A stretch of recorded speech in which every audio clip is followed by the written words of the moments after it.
홍콩 정부에 대한 심판의 성격을 띤 구의원 선거가 역대 최고의 투표율을 기록한 가운데 현재 개표가 진행 중입니다.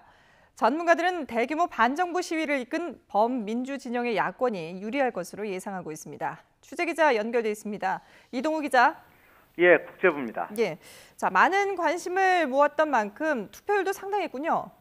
예, 그렇습니다. 어제 치러진 홍콩 구의원 선거에 294만 명이 참여하면서 투표율 71.2%로 역대 최대치를 기록했습니다. 4년 전 구의원 선거 때의 투표율 47%보다 2배 가까이 높아진 것입니다.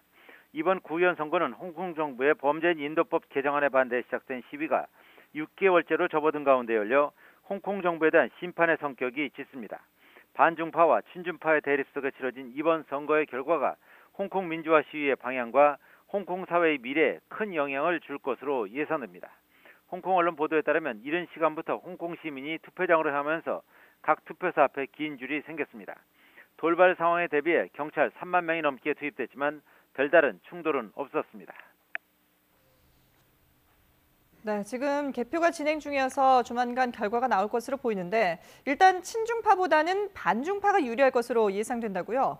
예, 그렇습니다. 전문가들은 최대 수백만 명이 참여한 대규모 반정부 시위가 수개월째 이어진 가운데 선거가 열린 만큼 범민주 진영의 야권이 유리할 것으로 예상하고 있습니다. 지난 2003년 국가보안법 사태 직후 치러진 구의원 선거에서도 범민주 진영이 반정부 흐름을 타고 승리한 바 있습니다.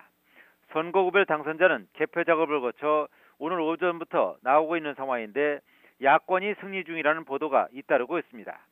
범민주 진영이 승리할 경우 중국 중앙정부의 강경 대응 방침 등으로 최근 들어 수세에 몰린 시위대에 큰 힘이 실릴 것으로 보입니다.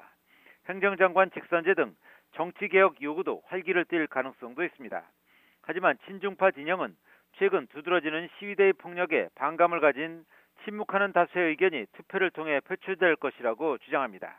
친중국 진영이 예상 밖의 승리를 거둘 경우 수세에 몰린 시위대의 기세는 더욱 꺾일 가능성이 큽니다.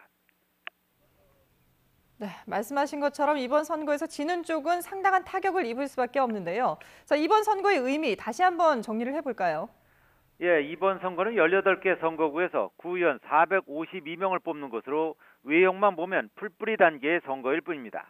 하지만 지난 6월 이후 홍콩에서 대규모 시위가 반년째 이어지는 가운데 홍콩인들의 민심을 정확히 드러내는 첫 바로미터라는 점에서 주목을 받는 것입니다. 현재 친중파 진영은 절대 다수인 327석의 의석을 차지하고 있고 범민주 진영은 118석으로 친중파의 절반에도 미치지 못하고 있습니다.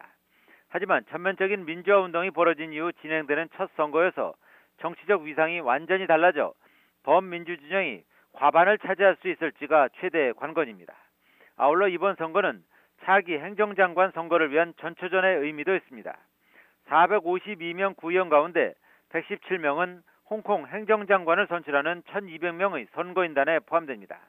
홍콩 행정수반인 행정장관은 유권자의 직접 선거가 아닌 선거인단의 간접 선거로 선출됩니다. 이 117명 선거인단은 진영 간의 표 대결을 통해 결정되기에 구의원 선거에서 이긴 진영이 선거인단을 독식하게 됩니다. 아울러 홍콩은 내년 국회의원에 해당하는 입법회 의원 선거도 앞두고 있어 이번 구의원 선거 결과의 영향을 크게 받을 가능성이 있을 것으로 예상됩니다. 지금까지 국제부에서 전해드렸습니다.